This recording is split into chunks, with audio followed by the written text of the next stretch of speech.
बिस्मिल्लाहिर्रहमानिर्रहीम।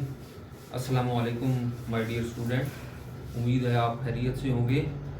आज का जो हमारा टॉपिक है वो है इम्पोर्टेंस ऑफ माइटोसिस, माइटोसिस की अहमियत। हमने ये सेल साइकिल वाला चैप्टर शुरू किया हुआ है। माइटोसिस के जो है मुकम्मल हम दोनों उसके जो माइटोटिक फेज के दोनों लेक्चर थे, उसके इंटरफेज और माइटोटिक फेज, और फिर माइटोटिक फेज के दो फेज थे, कैरियोकाइनेसिस और साइटोकाइनेसिस, दोनों हम कंप्लीट कर चुके हैं। यानी कि माइटोसिस हमारी मुकम्मल हो चुकी है, जो कि उम्मीद है आपको समझ आ गई होगी। आज जो हमने डिस्कस करना है टॉपिक वो है माइटोसिस की अहमियत, इंपॉर्टेंस ऑफ माइटोसिस। तो इसकी मैंने स्टूडेंट की आसानी के लिए पॉइंट्स बना दिए हैं ताकि स्टूडेंट को लिखने में आसानी हो। जो आपकी टेक्स्ट बुक है बायोलॉजी की सेकेंड ईयर की, उसी को हम फॉलो कर रहे हैं। और मैंने तकरीबन 6 पॉइंट बनाए हैं माइटोसिस की अहमियत की। जो पहला पॉइंट है, number 1, hereditary material is equally distributed in daughter cells, no crossing over और recombination, genetic information remain unchanged generation after generation. Hereditary material is equal distributed. पहला पॉइंट ये है कि जो हेरिडिटरी मटेरियल होता है, हेरिडिटरी पहले ये पता होना चाहिए स्टूडेंट को। हम जो आपकी मेरी पहले वीडियो आ चुकी हैं, अगर आप सुने तो यकीनन आपका ये बात क्लियर हो गई, क्लियर अच्छी तरीके से हो जाएगी कि हेरिडिटरी मटेरियल क्या होता है। मैं दोबारा रिपीट कर देता हूँ आपको कि हेरिडिटरी मटेरियल हम सेल में पहले हमने उसको क्रोमैटर मटेरियल का नाम दिया था, फिर जब वो कंडेंस हुआ था क्रोमैटर मटेरियल तो वो क्रोमोसोम की शक्ल में आ गया था, तो उसी को हम कहते हैं हेरिडिटरी मटेरियल, या उसको हम जेनेटिक मटेरियल भी कहते हैं। Hereditary material is equally distributed in daughter cell. ये जो हेरिडिटरी मटेरियल होता है, या दूसरे लफ्जों में आप कह सकते हैं कि जो क्रोमोसोम होते हैं ये बराबर तकसीम होते हैं डॉटर सेल के अंदर। नो क्रॉसिंग ओवर और रिकॉम्बिनेशन, यानी यहाँ पे क्रॉसिंग ओवर या रिकॉम्बिनेशन नहीं होती। आमतौर पे ये जो क्रॉसिंग ओवर या रिकॉम्बिनेशन होती है ये प्रोसेस मियोसिस के अंदर होता है, माइटोसिस के अंदर नहीं होता।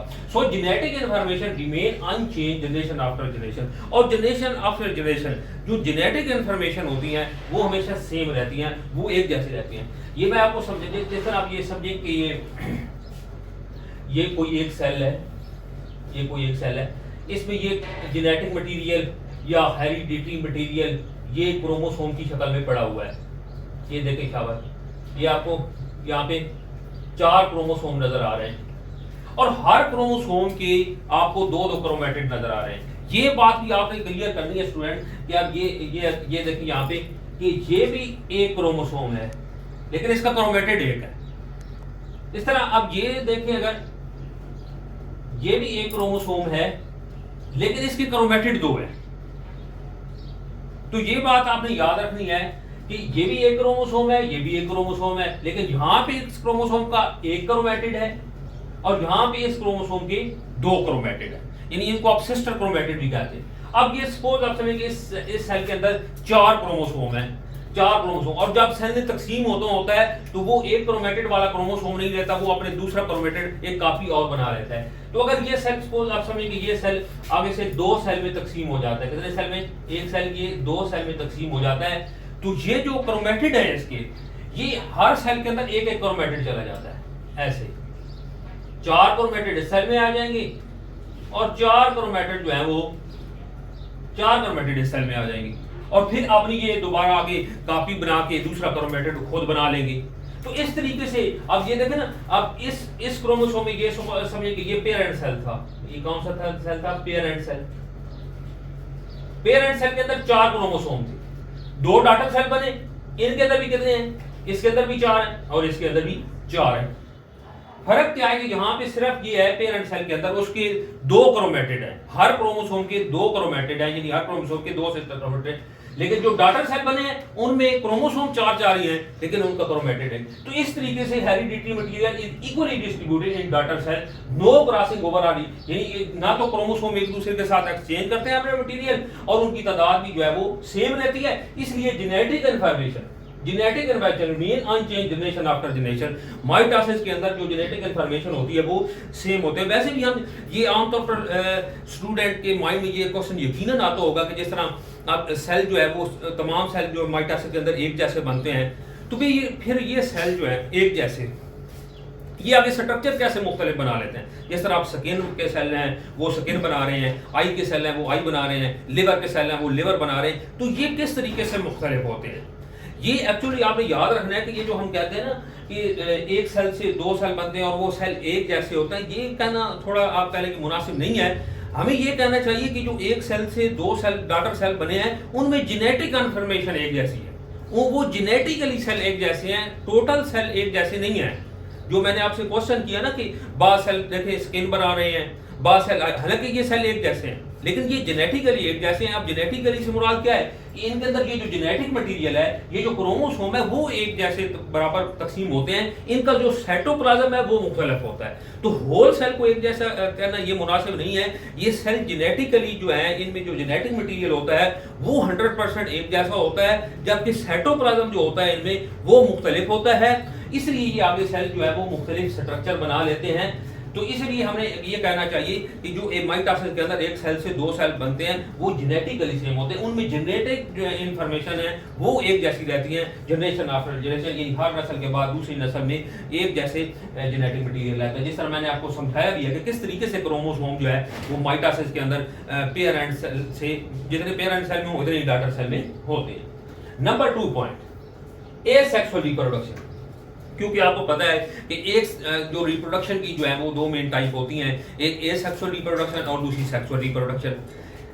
एसेक्सुअल रिप्रोडक्शन में आमतौर पर एक ही पेरेंट की जरूरत होती है, सेक्सुअल में तो दो पेरेंट की जरूरत होती है ना। तो एसेक्सुअल में एक ही पेरेंट की जरूरत होती है और आमतौर पर एसेक्सुअल जो रिप्रोडक्शन ये प्लांट के अंदर भी होती है और एनिमल के अंदर भी होती है। खासतौर पर प्लांट के अंदर भी जो है और लोअर एनिमल और लोअर प्लांट के अंदर तो आप कह रहे कि बहुत ज्यादा यानी कि ज्यादातर जो है वो एसेक्सुअल रिप्रोडक्शन है। जैसे लोअर एनिमल हो या प्लांट हो उनमें जो डोमिनेंट होती है वो एसेक्सुअल ही होती है। तो जैसे जैसे ये बड़े होते जाते हैं, हायर बन जाते हैं, हायर प्लांट हायर एनिमल, तो फिर इनमें जो है वो सेक्सुअल रिप्रोडक्शन डोमिनेट हो जाती है। लेकिन बहरहाल आपने याद रखना है कि एसेक्सुअल रिप्रोडक्शन जो है ये प्लांट में भी होती है और ये एनिमल में भी होती है। Some organism both plant and animal undergo asexual reproduction. और जो एसेक्सुअल रिप्रोडक्शन होती है ये किसकी वजह से होती है? माइटोसिस की वजह से होती है। इसके बाद एक छोटी सी हेडिंग आपने देनी है, गिफ्ट ऑफ माइटोसिस।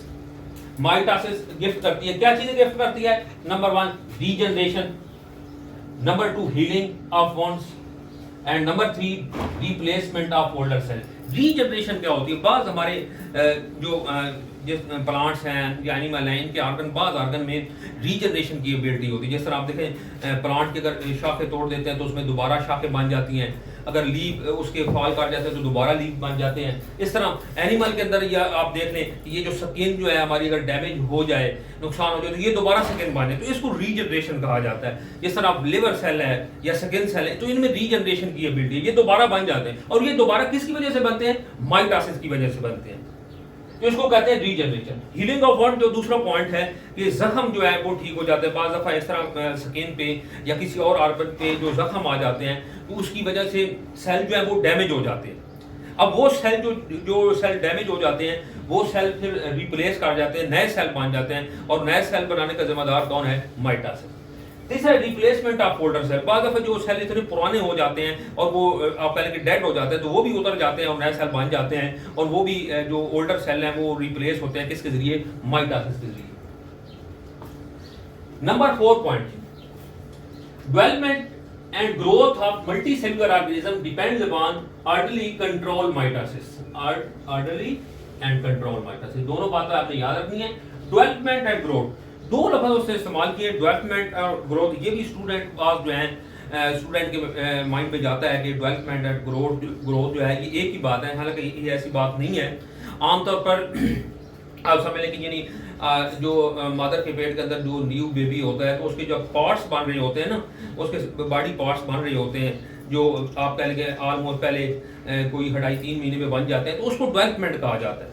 जब उसके सारे बॉडी पार्ट्स बन जाते हैं तो उस मुकम्मल हो जाते हैं तो फिर आगे उसका साइज बढ़ना शुरू हो जाता है और साइज बढ़ने का जो प्रोसेस है उसको ग्रोथ कहा जाता है। यानी जो उसके बॉडी पार्ट्स बनने के अमल को डेवलपमेंट कहा जाता है और साइज बढ़ने के अमल को ग्रोथ कहा जाता है। और ये दोनों चाहे डेवलपमेंट हो या ग्रोथ हो, डेवलपमेंट और growth of multi cellular organism depends upon orderly and control mitosis, यानी ऑर्डर के साथ भी हो और कंट्रोल भी हो। यानी माइटोसिस के अंदर जो जब हमने पढ़ा था तो शायद आपको याद हो, हमने एक बात पढ़ी थी चेक पॉइंट, कि जिस तरह मुख्तलिफ फेजेस थे माइटोसिस के अंदर, तो हर फेज के ऊपर चेक पॉइंट लगे होते हैं। वो चेक करते हैं कि अब ये फेज खत्म हो गया तो आगे नेक्स्ट फेज में सेल को जाना चाहिए या नहीं जाना चाहिए।